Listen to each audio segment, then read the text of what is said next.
Never try to do this stuff on a boat. First, some housekeeping. This 900 lumen rechargeable Olight S1R Baton was provided to me by Olight in exchange for a review. It doesn't happen often, but it is always a treat to get a piece of gear to use and provide feedback on without actually explaining to my wife why I need yet another whatever.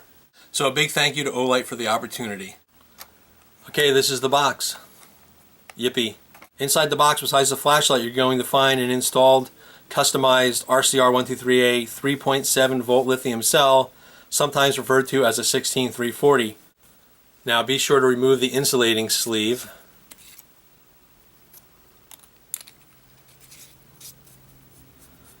When you first get the light. Otherwise you'll spend hours trying to figure out how to turn it on. There's the USB charging cable. We're going to talk about this more obviously later in the review. There's a branded Olight lanyard included. The most innovative part of the lanyard would be this little perforation tool, as they call it. Hope that's focusing. You see it? Obviously the little piece of metal goes straight through the hole. Helps you pull the lanyard through, and then you could lace it through. There's a really nice, concise, clear owner's manual in 15 languages. There's this nifty little bag, again Olight branded as you probably would expect, to keep all the stuff in. The S1R produces from its Cree XM-L2 emitter, depending on the mode, between half a lumen and 900 lumens. It's made from 6061 T6 aluminum and is type 3 hard anodized. It has a stainless steel deep carry pocket clip that carries bezel up. Well, theoretically you can carry it bezel down, but the light is very off balance that way if you ask me. It has a TIR optic which, and I'm oversimplifying this, replaces the traditional lens and reflector we're all familiar with in order to provide a much smoother beam without the harsh transition between the hot spot and the spill. The S1R has 7 potential modes, but the default UI is a simple 3-mode affair, low, medium, and high. You have to actively work to get to the others. Besides the low, medium, and high, there's also a moon, a turbo S, and a strobe. It sounds more confusing than it is, but I'll demonstrate the UI in a moment to clarify it. Honestly, it's pretty simple. But first, let me run down the spec sheet quickly. According to Olight, your lumens and runtimes are as follows. You have a half lumen for 15 days on moon, 12 lumens for 33 hours on low, 60 lumens for 4.5 hours on medium. You have 300 lumens for an hour on high. You have a minute and a half at 600 lumens on turbo, but it slowly steps down to 300 lumens over the course of 55 minutes. And you have a whopping 900 lumens on the turbo S for a minute and a half, slowly fading to 300 lumens for a total of 50 minutes of runtime basically. Okay, so let's go over the UI real quick. A single press will turn it on, and a single press will turn it off. Once you turn it on, you can cycle through the 3 main modes from lower to higher by just holding it down, stopping it wherever you want. Another click turns it off. A long press from off will get you moon, and 1 press will turn it back off. Now from anywhere, you can double click to get the turbo. You double click again to get to the turbo S. Further quick double presses just cycle between the 2 turbos. 3 presses from anywhere will get you strobe. 1 click turns everything back off. So even from off, 3 quick presses, strobe. Okay, so that's basically the UI. The only other thing I like to add is that you can memorize the moon, the low, the medium, and the high normally, and that'll always work for you. But if you want to memorize either turbo, I believe it only memorizes it for 10 minutes. After that, the light's going to come back on in medium. Okay? So, simple UI, pretty basic, and that's that. Okay, here's just a beam shot of the S1R on turbo S. One of the complaints you often hear about the side switch lights is that they can be activated unintentionally in the pocket. This happened to me several times with the S1R as well as the S1A that I carried prior to carrying this. I'd hazard a guess it happens about, once a week on average, all told. Depending on how you feel about the light overall, this issue is either a minor inconvenience or a true pain in the butt. Now the S1R mitigates this with a lockout feature. Simply depress the switch long enough without letting go for the moon mode to turn on and then off, and the light will be locked out. You can check this with a quick press to the switch. If it glows red, the light is locked out. To unlock the light, simply press and hold the switch long enough for the light to come back on in moon. And then from there, obviously, you can do whatever you need to do. People's personal feelings about the lockout feature vary, but for me, I'd much rather have the unintentional activation issue addressed with a more recessed switch and perhaps more spring pressure, which may not even be possible with an electronic switch. The problem for me is when I want light, I want it right now without having to do anything other than hit the switch. That said, the lockout feature is better than, say, unscrewing the tail cap to prevent unintentional activation. There is a timer function, which is explained in the owner's manual, but it isn't something that I need, so I didn't play with it. Sorry, I can't provide you more information on that. Other numbers you'd probably like to know: the S1R on my personal scale weighed 1.3 ounces empty and 1.9 ounces with the included cell. It is 2 5/8 inches long, 7/8 of an inch wide. That excludes the pocket clip, which adds another 3/16 of an inch in that one dimension. For you Euros, that would be 66 millimeters by 21 millimeters with a weight of 54 grams. The S1R is IPX waterproof down to 2 meters and can handle a drop from 1.5 meters. The tail cap is flat and magnetic, so tail standing is not a problem, and the S1R can be attached to any ferrous material like a fridge or a car. It has a sturdy pocket clip that, like I said, carries bezel up. I personally prefer it bezel down, but that's just personal preference. The pocket clip allows the light to carry very deep and even attach to the brim of a ball cap for hands-free usage. For the last month or so of summer, I EDC'd another Olight baton with the same clip as the one on this S1R. I had almost exclusively been wearing lightweight tactical shorts and had no issues with the pocket clip's function. I do know from being online that some people complain about it with thicker weight fabric. And, as it would turn out, with the colder weather finally upon us, my wardrobe has moved back recently to heavier Carhartt pants, and I suddenly discovered that the pocket clip doesn't actually work so well on thicker material. So much for the pocket clip love. It was so perfect. So this is another common complaint about these lights, similar to the side switch issue. But the cause of the problem is a little easier to fix. It's basically that little indented V that protrudes down into the channel, and that happens to be very easily removed with a hacksaw, a file, and a few minutes of your time. I'll roll a little footage in showing you just what I did. Okay, what we want to do is take that little V out of there because it presents problems on thicker material, thicker pockets.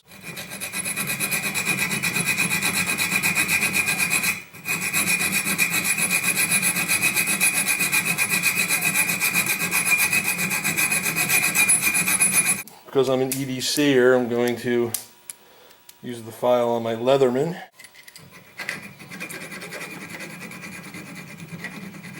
Okay. Still got that little nub in there.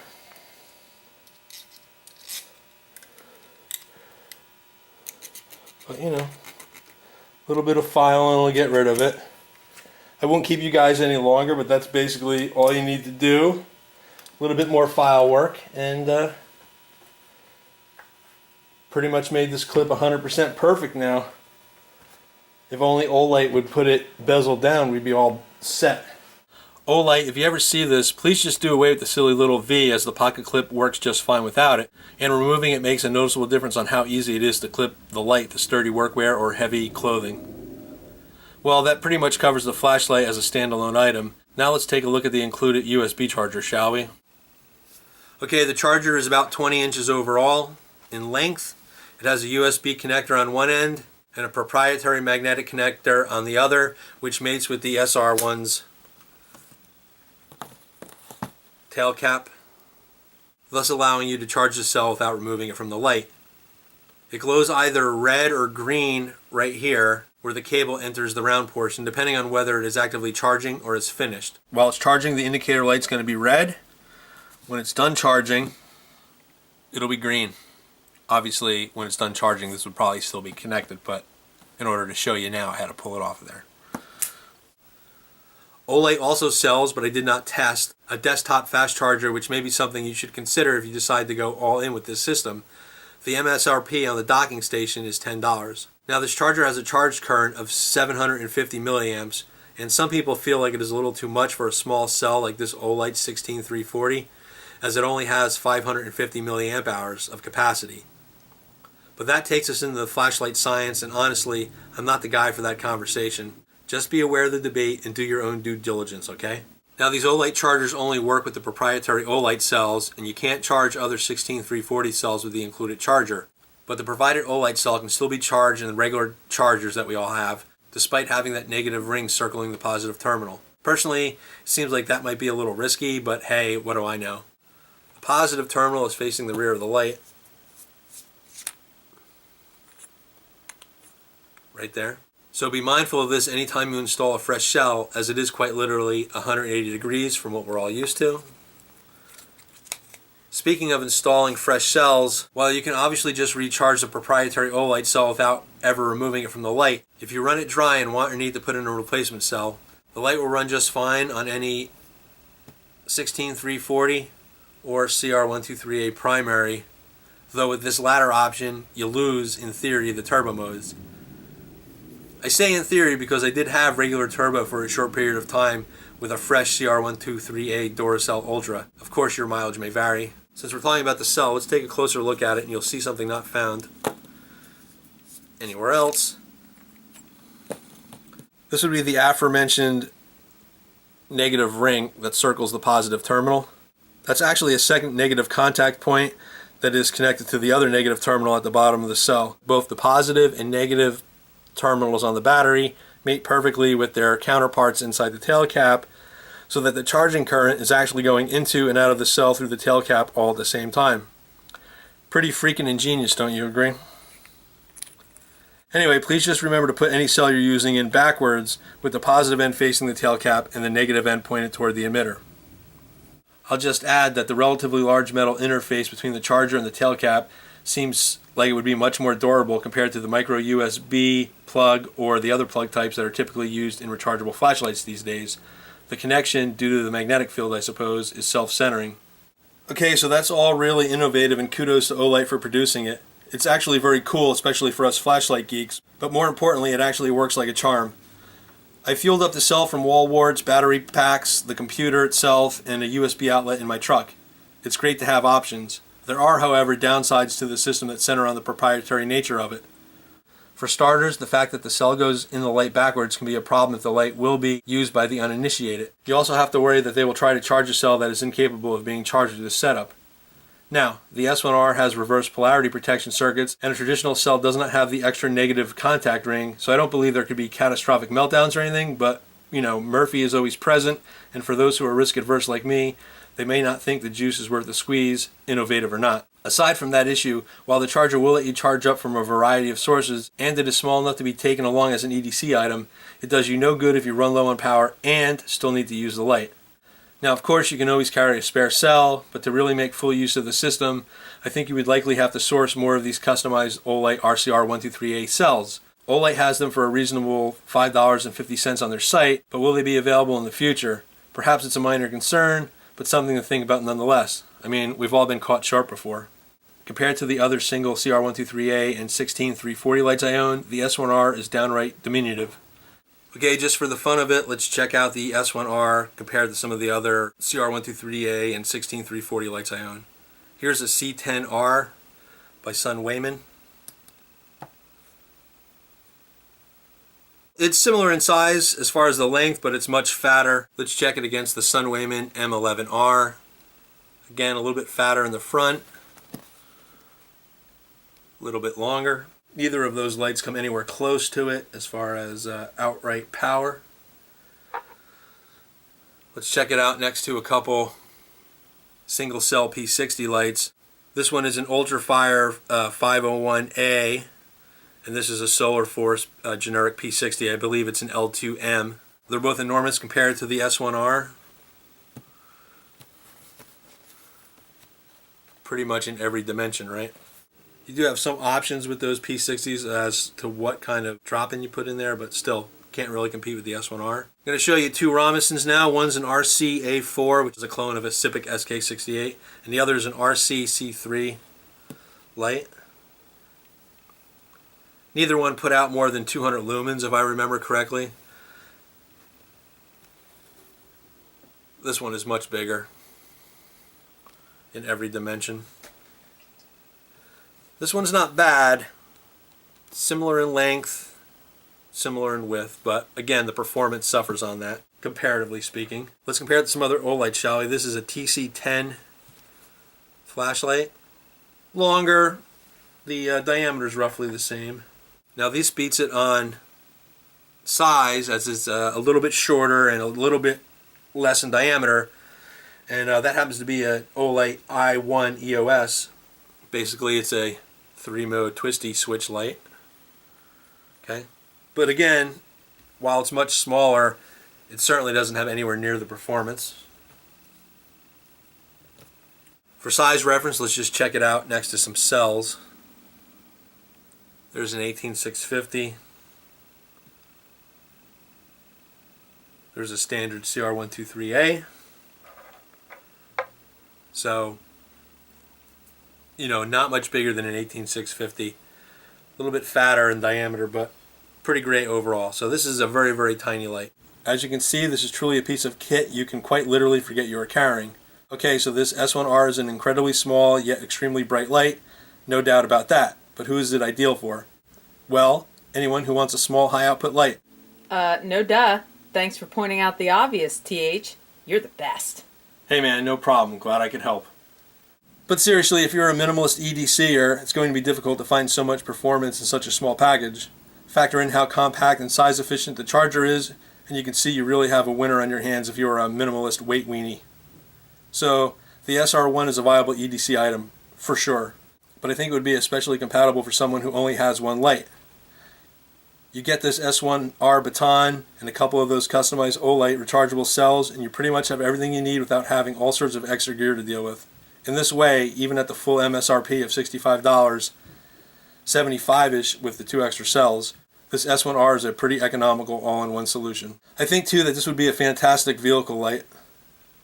When I showed my wife the system, she immediately asked to keep it in her truck. I guess she figures driving the family truckster around with all those built-in USB outlets would just be silly without this neat little light as part of her vehicle EDC. Plus, she likes a little bit of blue bling around the switch and the bezel. Now, my wife is a gear user, but she isn't a gear nut the way some of us are. But even she can clearly see the utility and convenience of having the S1R at the ready in a vehicle. The fact that it has a magnetic tail cap adds to its usefulness as part of your vehicle's emergency kit. Ease of carry makes this the ideal backup light as well. If you are a 2 is 1, 1 is none type, then the SR1 brings a lot of utility to your system without asking for much of anything in return. Now, where the SR1 probably starts to make less sense is if you have lots of other lights and you routinely rotate your EDC. Perhaps it's just my state of mind lately, but I've come to the point where I'm starting to realize that I have too many lights in too many cell sizes, and it has all become a logistical nightmare. Plus, too many UIs are difficult to keep track of. I know I'm not the only flashlight guy who's picked up a light and had to actually stop and spend a few moments thinking about how to make it work. Perhaps I'd feel differently if I stopped watching TED Talks on the minimalist lifestyle. But I digress. The point is, a wise person, a frugal person, would focus on just one cell type and stop after 3 to 5 lights. As cool and innovative as the S1R is, for people like me who have 100 plus lights, it's just more stuff to keep track of and fuss over. Worse yet, the wife and kids already have a hard time remembering all the rules and safety procedures and all the rest of that stuff for the various lights in the house, and this light certainly adds another layer of complexity to an already complex situation. There's something to be said for a group standard. What can I say? First world problems, right? Anyway, in my situation, the innovation, cool as it is, starts to lose some of its luster. That said, as of today, I'm still carrying it as an on-body backup because it is so small and light, and it doesn't cost me anything in terms of convenience to bring it along. Well, that pretty much covers it. Thanks again to Olight for sending me the light to test and review. Thanks too for all of you who watch this review. If any of you have questions, please feel free to ask in the comments or come seek me out at the Budget Light Forum or the Everyday Carry Planet. Oh, and there will also be links in the description box for the S1R's product page and to my flashlight collection over at BLF, just in case anybody wants to see what my perspective is based on. We're going to close it out here just with some night shots. Thanks again for watching. You can't even see. This is the Olight S1R Baton on S-Turbo.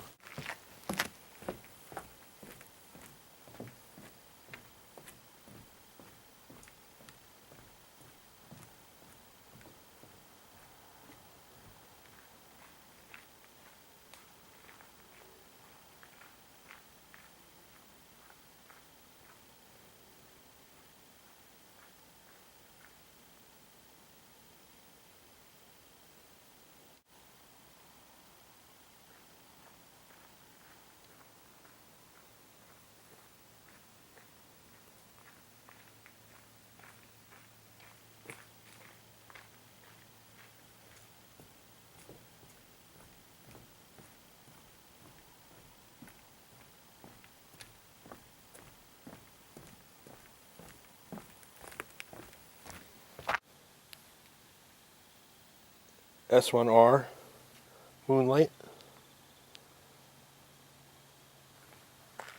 Low, medium, high, turbo, super turbo.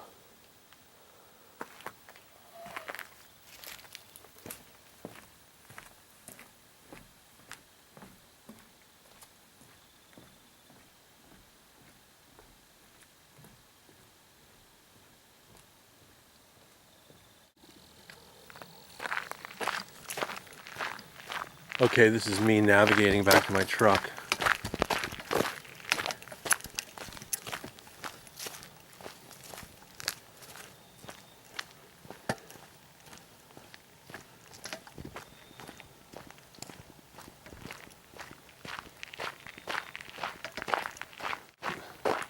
The mode is medium.